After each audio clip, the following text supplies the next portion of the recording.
Uyu munsi turasoma mu Itangiriro igice cya 4, turasanga umutwe w'amagambo uvuga ngo ibyerekeye Kayini na Abeli.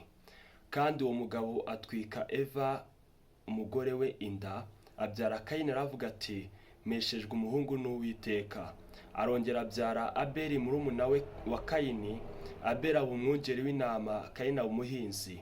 Bukeye Kayini azana ituro ku mbuto z'ubutaka ngo ariture Uwiteka. Na Abeli azana ku buriza bw'umukumbi we no ku rugimbu rwawo. Uwiteka yita kuri Abeli n'ituro rye, maze niyita kuri Kayini n'ituro rye. Kayini ararakara cyane, agaragaza umubabaro. Uwiteka abaza Kayini ati ni iki kikurakaje kandi n'iki gitumye ugaragaza umubabaro? Nukora ibyiza ntuzemerwa, ariko nudakora ibyiza ibyaha byitugatugira ku rugi, kandi ni wowe byifuza ariko ukwiriye kubitegeka. Kayini abibwira Abeli murumuna we, kandi bari mu gasozi. Kayini ahagurukira Abeli murumuna we aramwica. Uwiteka abaza Kayini ati Abeli murumuna wawe ari he? Aramusubiza ati ndabizi se, ndi umurinzi wa murumuna wanjye. Aramubaza ati icyo wakoze icyo ni iki? Ijwi ry'amaraso ya murumuna wawe riranakirira ku butaka, noneho uri ikivumu ubutaka bwanga. Bwasamuye akanwa kabwo kwakira amaraso ya murumuna wawe, ukuboko kwawe kwavushije. Nuhinga ubutaka uhereye none niba uzakwerera umwero wabwo, uzaba igicamuke n'inzererezi mu isi. Kayini abwira Uwiteka ati igihano umanye kiruta icyo nakwihanganira. Dore unyirukanye uyu munsi ku butaka, no mu maso hawe nzahahishwa. Nzaba igicamuke n'inzererezi mu isi, kandi uzambona wese azanyica.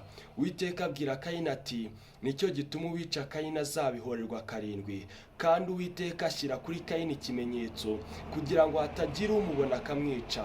Nuko Kayini ava mu maso y'Uwiteka, atura mu gihugu cy'Inodi, mu ruhande rw'iburasirazuba rwa Edeni. Kandi Kayini atwika umugore we inda, abyara Henoki. Yubaka umudugudu awitirira umwana we Henoki. Henoki abyara Iradi. Iradi abyara Mehuyayeli. Mehuyayeli abyara Metushayeli. Metushayeli abyara Lameki. Lameki arongora abagore 2, umwe yitwa Ada, undi yitwa Zira. Ada abyara Yabaru.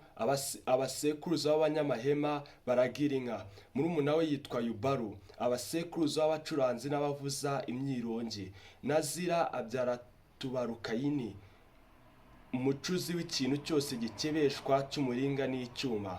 Mushiki wa Tubarukayini yitwa Nama.